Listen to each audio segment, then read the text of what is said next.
Yeah, she's wearing thing big behind red it. glasses. My glasses. Like, the whole idea of it is no longer, like, meaningful to me, I guess, because it's like, everyone already knows that she's daring do. Like, Rainbow Dash wrote about it in the journal, and then Twilight published it.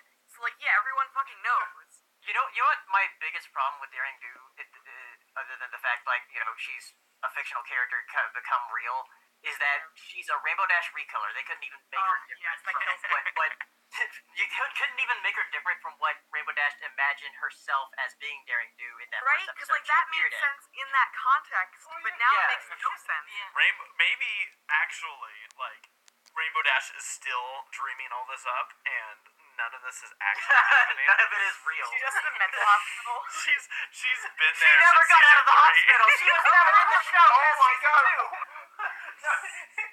Wake up, Rainbow Dash. Your friends need you. She has imagined. It's Skyrim. You're finally awake. Oh, God. I'm gonna admit something that I always. He really is the worst pony. I agree. No, Dr. Caballeron. I always, whenever I hear that name, I immediately think of Aoi Zodal. I always am like, oh yeah, Dr. Caballeron, the monster. I've always messed that up.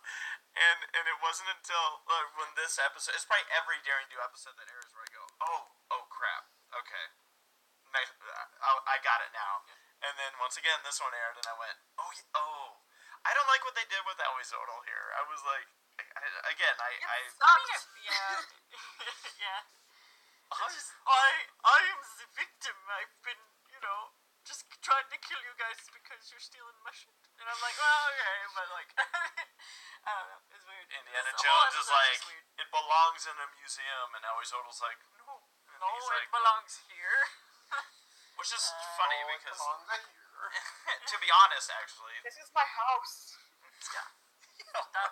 Stop stealing my stuff, guys. yeah, I could have. I think Daring Do could have done without whatever they. Whatever this was. Yeah. Could have just been like, yeah.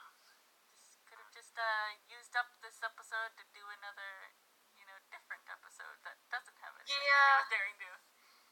Like, redemption episode for Aoi Zodal and Dr. Caballeron is not high on my list of things I really want to see before the series ends. It's like, what can we discuss? Maybe some about the history of Equestria with Celestine Luna, and then maybe something about, I don't know, another villain episodes and them goofing off or something. I don't know. Dr. Caballeron, let's talk about that. Gotta know more about Rainbow Dash and how she continues to be awful. Yeah, Race, the ball's in your court. I mean, I would have taken another I Wonderbolt disagree. episode. If we had to do another Rainbow Dash episode, I would have taken another Wonderbolt episode. Yeah. A Rainbow Dash episode. Apparently Rainbow Dash is really hard to get right. Uh-huh. Because I always go to extremes with her. Now, like That's true. I feel like she's become kind of the Pinkie Pie, where Pinkie Pie was like what was it, season 3, where it was like, holy shit, Pinkie, and then they like toned her back a little bit, and they were like, okay, maybe we went a little overboard, and now it's like, oh, okay, we found the balance with Pinkie. All right, who's next for us to adjust? Rainbow Dash. And Rainbow Dash was okay in the first season, where she's kind of punky, okay, she's kind of a brash, I can do that, but then she became like an arrogant asshole, and stayed there. Yeah, but I still think you give her more of a bad rap than she actually has. No, she deserves it, 100% she deserves it. Whatever you say. Rainbow Dash. Welcome to the Rainbow Dash Debate podcast, where all we talk about is whether or not Rainbow Dash is the worst pony. She is the worst pony, the end. I don't like how these debates always end before I can get in the last word. The end. Alright, so we go to the next episode. Yeah. Growing up is hard to do. In this episode, the Cutie Mark Crusaders are magically transformed into grown-ups, and they discover that growing up the right way means gaining experience and wisdom that simply can't be rushed. God, the way that that's worded just sounds like it's directly talking about something else. You can't rush into this without experience. You can't just be good at it without experience. Sports. Yes. That's what I'm talking about. Yeah, what did you guys think of this one? I have opinions on this one. Let's hear it. Tell us yours. So, this episode would have been really great if it were earlier in the series. Yes. So when I was watching, like, the beginning, like, they mentioned, like, they're like, oh, we need to find someone to be our chaperone, whatever, and it's like, oh, you guys can't go by yourself because you're too young. And I was like, oh, okay, so what's going to happen is they're going to, go by themselves, and it's going to turn out that everything's fine because they've spent 9 years growing up, By and their themselves. older ponies are just over-exaggerating because they're not ready to accept that they're, growing into adults now. That Wasn't doesn't there make that- sense. And wasn't there that one episode with Sweetie Belle and Rarity Exactly. where like Yeah, because they already had that. Sweetie Belle's like not this like little kid anymore to Rarity. I thought it was going to be like a reaffirming of that and be like, oh no, they're fine. Like, you guys are all overreacting because you're not ready to let them grow up yet. But it's like, no, you're all still stupid, dumb kids and you can't do anything on your own. Which, like, But you would can have been live by fine yourself, Scootaloo.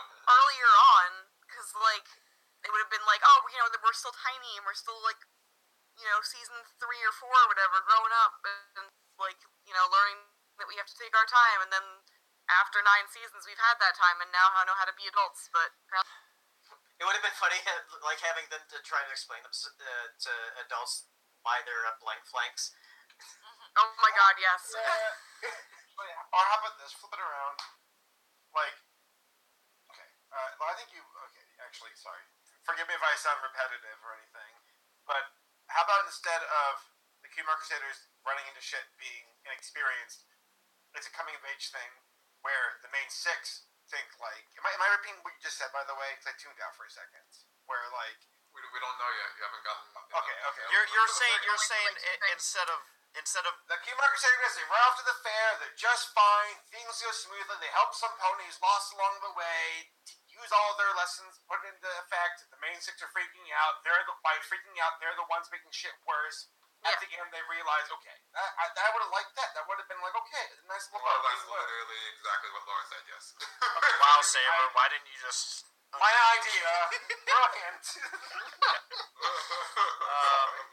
So, yeah, I think I agree where, like Laura said, this episode would have worked. It's weird because it would have worked earlier in the series because at this point it feels like we've been here and done this, but at the same time it's I don't know, it's a juggling moment because I'm like it's cool to see them grown up and sound grown up.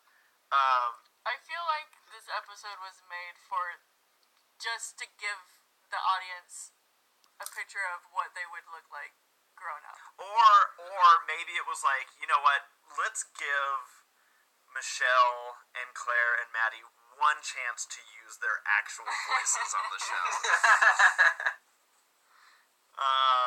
So yeah, no, I mean, I enjoyed, because I'm trying to think, like, or remember, but I think I enjoyed the idea of the episode, and I thought that was fun, but I also kind of, I think I was also, it was so, it seemed so on the nose. I don't know, there was, I would have liked to see them do something different with it, maybe along the lines of what you guys were saying, where, maybe things were fine, and, oh, look, the main 6 are the ones messing things up or something. But, like, in the sense of them actually being in their adult forms like this, I don't know. I was, like, I enjoyed it for what it was, but I also was like, I think it felt like we were stuck in a spiral, where it was like, oh, the little kids are arguing. Oh, they're arguing again. Yeah. And round 3. Okay, the other little kid was right. I think episodes like this are frustrating to me. Like, I did enjoy seeing them growing up, but they're frustrating, like, to me, and episodes about Spike, too. Because it's like, okay, so how old are we really here? Like, Right? juggling back and forth, I can't quite make a judgment call. Well, you see, this was episode 218, and as we know, that means that this is the 218th day in a row that we have observed these ponies, so it hasn't even been a year. Damn, they get like a Ponyville almost ending catastrophe every month. That's amazing. They also get like 3 Halloweens. Happy Hearts woman again. Yeah. Damn. We should have 3 Halloweens. I did like the design of that little creature. That was cute. Yeah. Yeah. It's cute. No, the little What? dog thing. Yeah, the thing that turned into a tornado. Oh yeah.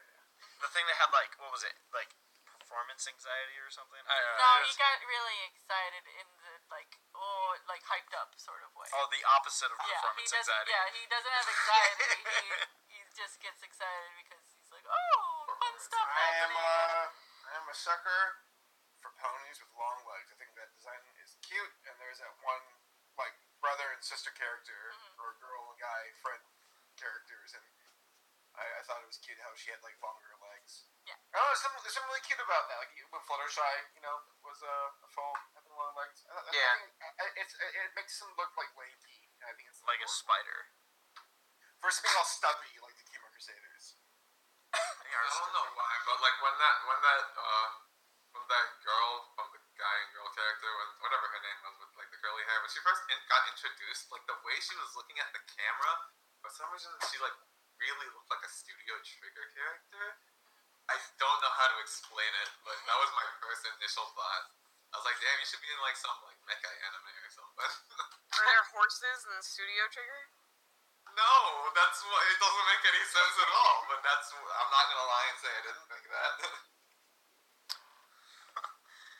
Well, We should make one now. their names were Biscuit and Spur. Yeah. Biscuits, Oh, the boy, and Spurs, the girl. Did you know Appaloosa is, I think, a type of horse? Spur is really cute. Sorry, what? That Appaloosa is a type of horse? Yeah. Yeah, I do. Fine. Jeez. Any ending comments on either episode? Well, like I said, I enjoyed seeing them grown up. I feel like this episode was made for, because like they've been wrapping a lot of little storylines up and all that stuff. I feel like this was to give the audience closure as far as like, answering the question of what they would look like grown up. They never will grow up, but here's what they'd look like if they did. my closing thoughts on this episode is that I'm sad that I only have 2 more weeks of ponies. I'm going to die. Yep, October 12th is the day. It's so weird to be like, yeah, shows should end, and like yeah, they definitely shouldn't go on forever. Like I completely agree with that and stand by that.